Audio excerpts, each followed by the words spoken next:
So, good morning to all of you. I am Dr. Bhavani Shankar Satpathy, and today our topic of discussion is air pollution. So, let us start with first slide. What are air pollutants? So, generally, any substance dwelling temporarily or permanently in the air can be classified as a pollutant. However, this definition is not sufficient that any substance that is being suspended or present in the air that is a pollutant. The second point, if those type of the substances that interfere with the health, comfort or the food chain or the property values of people or human being, those type of the substances can be classified as air pollutants. So the substances which dwell temporarily or permanently in the air and they affect human health or interferes into the ecosystem or the food chain by any means, those can be categorized as pollutants. Next, number 3 point is a pollutant can be either a solid, maybe larger or submolecular. It can be a liquid and even a gas. And the sources may be from the natural sources, from the man-made sources. And for the air pollutions, as you know, 90% of the pollutants are mostly from the man-made or artificial sources. Next, coming to classification of the pollutants. So this classification is based on the nature or the source from which they are produced. The primary pollutants which have definite sources and the secondary pollutants which are actually produced due to some chemical reactions by the primary pollutants. So secondary pollutant produced from the primary pollutants, those are not naturally present in the air. But primary pollutants, they have definite sources. Okay, so what are the examples that we'll discuss in the next slide. The examples of primary pollutants. So the major primary pollutants examples are particulate matters, sulfur dioxide, nitrogen oxides, volatile organic compounds, carbon monoxide, lead. So these are the examples. Next is the secondary pollutants. As I said that primary pollutants do have specific or definite sources from the vehicles or from the industry or from the carbon emission. That means there are the specific sources or point sources from which the primary pollutants are produced. Secondary pollutants, as I said, that usually they are produced from the chemical reactions of primary pollutants. So very good example is the sulfuric acid. Sulfuric acid is the example of the secondary pollutants. So air pollution in urban and industrial areas is often called smog. It is a secondary pollutant. Photochemical smog, it is actually a mixture of gaseous and particles, and it is produced when sunlight triggers the photochemical reactions. That means the toxic gases along with the dispersed particles or suspended particles. So when they come in contact with the sunlight, the type of the photochemical reactions take place which gives rise to the smog. Similarly, ozone. Ozone is also example of the secondary pollutants, and very good example is your sulfuric acid. Sulfuric acid is produced by the reaction of the water and sulfur dioxide. This is also called acid rain when higher amount of sulfuric acid present in the atmosphere. So through the rainwater it comes to the ecosystem, then this is called acid rain also. So next coming to what are the man-made sources of air pollution. As I said, the two most important sources of man-made sources as well as natural sources. But mostly for the air pollution, 90% of the pollutants are from the man-made sources. So let us discuss what are the various man-made sources. Those can be further divided into two types: stationary source and the mobile source. Stationary source means those may be point source or area sources. Examples are industrial sources, fuel combustions, residential or other sources, rail yard, port. So these are all the type of these stationary sources. And mobile sources are again the highways, railways, these are the mobile sources. That means all the industrial sources, the residential sources or the vehicles. So these contribute most of the air pollutions. Next slide is based on the effect of air pollution. So what are the various effects of air pollution, particularly on human health? So here we actually consider the effect on the three bases. One is the effect of air pollution on human health, another one is the effect on the plants, and third one is the effect on various materials. So most important is the effect of air pollution on human health. As you know, all the types of the severe problem in the lungs or respiratory tract as due to the air pollutants. So in the cities or in the urban area where the vehicular emission are at its peak and where many toxic gases are emitted from the industry, so in those areas, those people reside in the area, so usually have a problem or complication in the lungs. Respiratory disorders or diseases are very common in such type of areas, in particularly where the mining activities are there, where the residential area are very close to the industry. So let us discuss what are the various type of the effects. So here it has been given how these pollutants affect various systems. Continuing this, slide has been given in detail what are the effects of air pollutants on human health. So around 30 to 40% cases of asthma and almost 30% or more cases of respiratory diseases are attributed to air pollutions. There are both short-term as well as long-term effect of air pollutants on human health.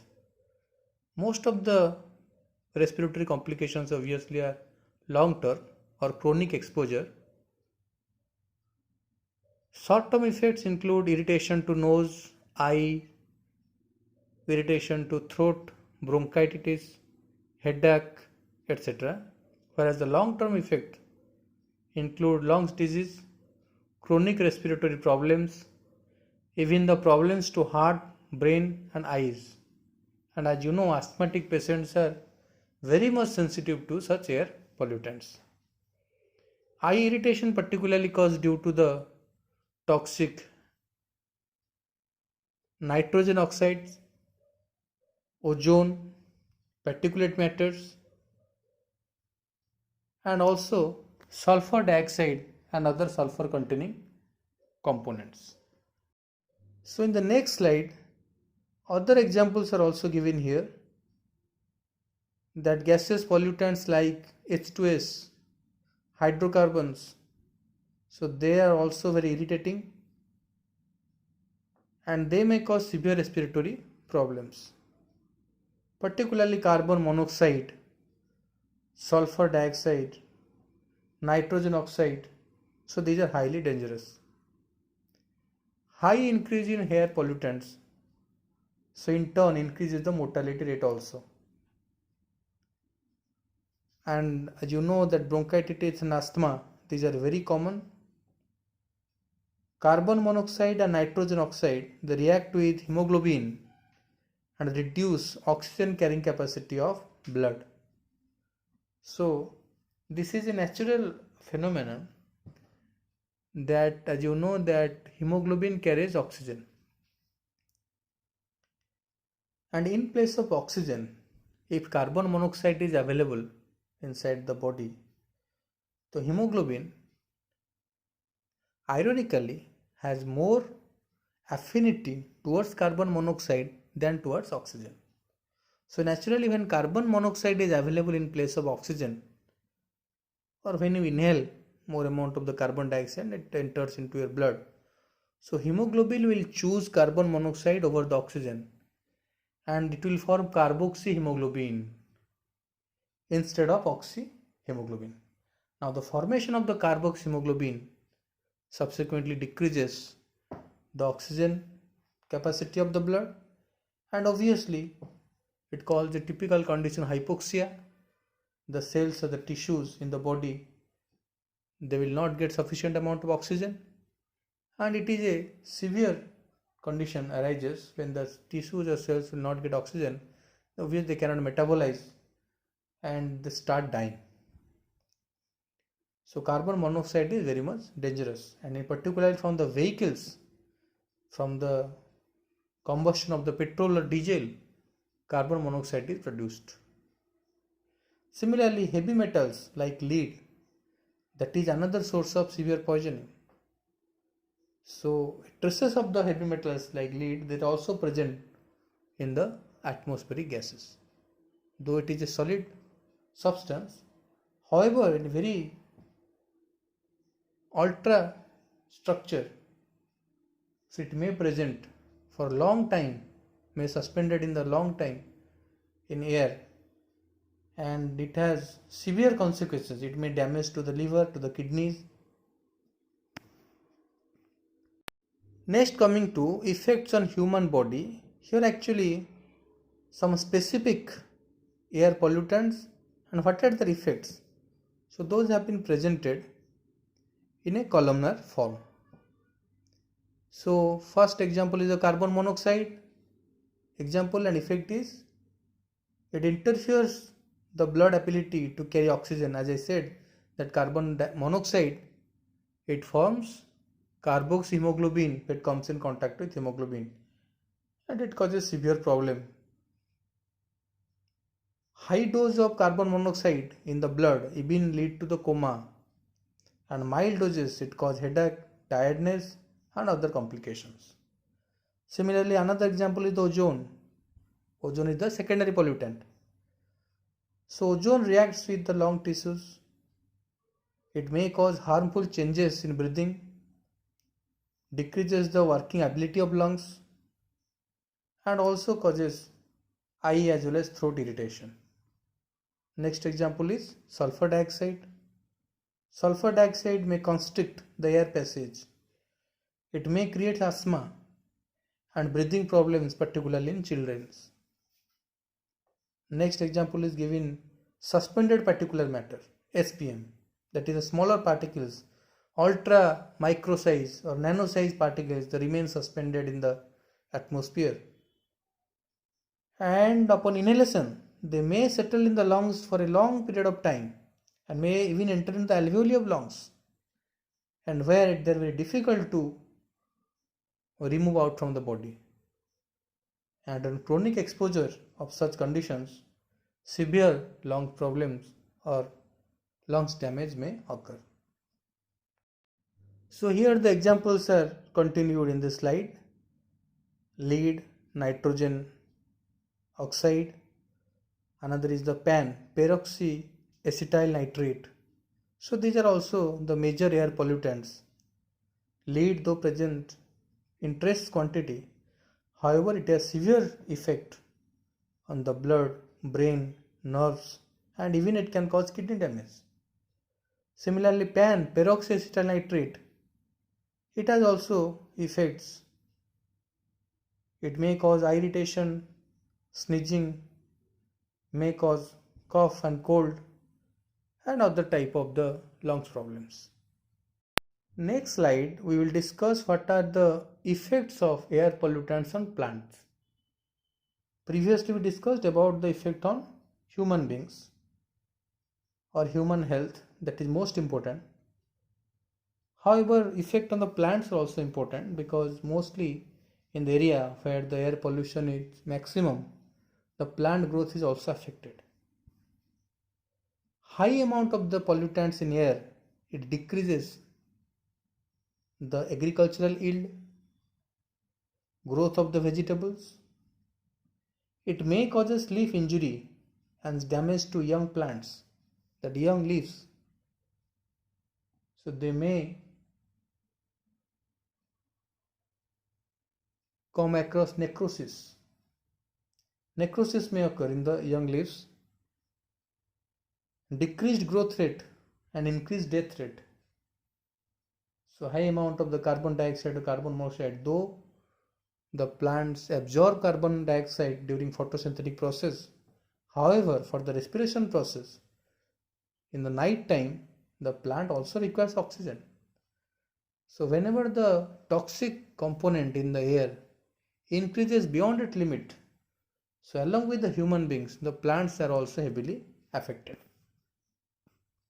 Next are some examples of effect of air pollution on materials. That means from the infrastructures or different materials. Mostly the air pollutants, they cause corrosion of metals, and the main culprit is the SO2, sulfur dioxide. So sulfur dioxide, when comes in contact with the water, so it converts to H2SO4, that is sulfuric acid, and sulfuric acid, so it may cause corrosion of metals. Particularly the limestone, marbles, those are used in different buildings, so they get deteriorated over the period of time. With constant exposure to acid rain or presence of sulfur dioxide in the atmosphere, such type of the marble structures or limestones, so they get deteriorated. For one example, you can say the best example is the Taj Mahal. Before previous days, what was the exact color or the glaze of Taj Mahal? Now some scientists and geologists, they have clarified that the original structure of the Taj Mahal though retained, however the brightness or the lusciousness of the marbles have been greatly reduced, and those are mostly due to the heavy pollutants in the Agra and nearby areas. Similarly, along with that, particularly rubbers and various electrical insulations, they may also get affected, particularly if exposed to ozone, sulfur dioxide, ozone, H2S. So they may affect the protecting covering and paints of the surfaces. So these are some of the examples, though these are not as important as effect on the human health. However, these things also need to be covered, that how the pollutants affect in the structures or the infrastructures also. Next come to the control measures of air pollution. So what are the various steps that should be taken or that are taken to control the air pollutions? The first, it has been written here that when source control not possible, some measures need to be taken to prevent the pollution. Source control not possible means, as you know, that maximum of the air pollution that from the man-made sources or the point sources, maybe industrial source, maybe vehicles or vehicular source. both sources are not possible to remove completely. We cannot remove industry, neither we can remove the vehicles, because these are the need of the hour. We need industry for our growth, for our development, for our infrastructure. Similarly, we need vehicles also. So in such scenario, if we are not able to remove the specific point sources which are the cause of the pollution, we may take some safety measures just to reduce the rate of the pollution. Industry को तो बंद नहीं कर सकते, लेकिन industry से जिस प्रकार से पोल्यूटेंट्स बाहर आते हैं उनको हम चेक कर सकते हैं. उस पोल्यूटेंट्स को by some means of the biological chemical means we may change the nature of the pollutants. We may convert the toxic pollutants to non-toxic forms. So now science has been developed just to bring out such changes. Number 2, collecting pollutants by using equipments. So this is the control measure, that when the pollutant directly emitted to the atmosphere, so generally there is a very big threat. However, if filter system should be there, so before going to the atmosphere, all the particulate matter will be filtered. So naturally, some amount of the damage may be reduced. Similarly, other equipments are also developed, which are used to check the pollutants, which are also used to control the emission of the pollutants. Next is destroying the pollutants by thermal or catalytic combustion. By different chemical process, as I said, that we may destroy the pollutants or we may change the pollutants to less toxic forms. By releasing the pollutants through tall chimneys for greater dispersion. Most of the industrial sectors, those are usually outside of the residential area, and usually the chimneys, so those are used as the exhaust or the release of the toxic gases. So height is much more taller. So when the emissions or the pollutants released much higher than the normal air level, so the chances of the toxic effect also get reduced.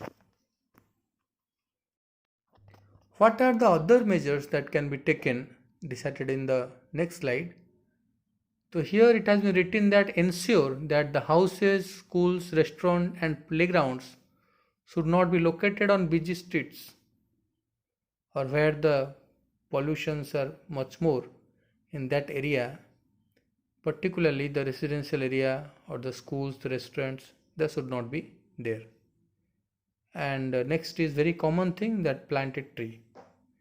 Plant trees along the busy street, because trees are the ultimate purifier, natural purifier of the atmosphere. So as you know, they absorb carbon dioxide, they absorb the toxic chemicals and release oxygen. So without trees, there is no chance of the air purification. So plant trees along the busy street, that has been undertaken in many town and urban areas just to check the pollution. Number 3, the industries and waste disposal sites should be situated outside the city and preferably on the downwind of the city. Similarly, there has provisions are made for the recycling of this solid wastes. This is called solid waste management.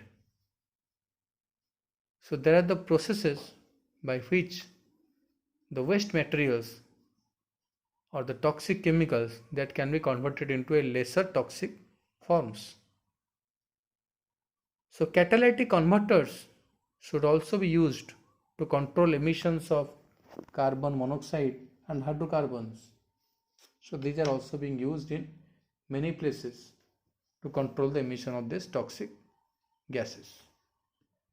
Next slide is given prevention by laws. That means there are enough laws. However, there is a strict necessity of proper implementation of these laws. We don't have proper implementation of these laws. So various laws has been established over the period of time to prevent air pollution, and most important are Air Prevention and Control of Pollution Act 1981, Air Prevention and Control of Pollution Amendment 1987, Motor Vehicle Act 1988, Air Prevention and Control Pollution Union Territories Rules 1983, Environment Protection Act 1986, and so on. Among this, Environment Protection Act 1986 and Air Pollution Prevention and Control Act 1981, those have largely been implemented, and Motor Vehicle Act 1988, so it has also been implemented to control or to check the pollutions. Next slide is the other preventive measures that has been taken by the government to check the air pollutions. So to remove the use of the leaded petrol, which is an important cause of air pollution. Also, there is Industrial Act, which are now being implemented very strictly to control the harmful emission of gases. There are specific parameters which actually a permissible limit has been given that how much amount of the toxic chemical that can be emitted from industry. So the industry need to check the emission of such type of the toxic chemicals. Before releasing into the atmosphere, they should be purified by different means. So it is the responsibility of the industry. It has to check the emission of this noxious or toxic gases into the atmosphere. So there is an act, there is Industrial Act. Similarly, the government has natural management team. Those actually work along with the state government and central government in coordination to minimize the effect of various natural disasters, just like forest fire, volcanic eruptions. So these are the natural sources of air pollution. As you know, 90% of air pollution are artificial sources. However, some natural sources of pollutions are also there.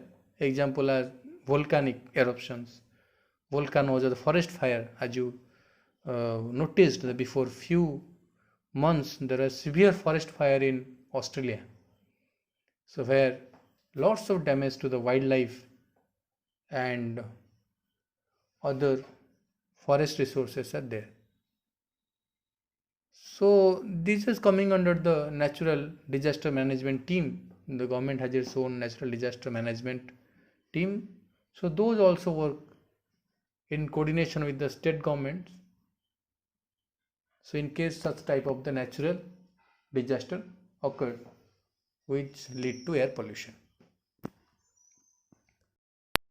So this is all about the topic of air pollution. What are the types of the pollutants? What are the effect of air pollution on environment, on human health, on plants, on agriculture, that has been discussed. As well as what are various effects of air pollution, those are also been covered here. So thank you very much.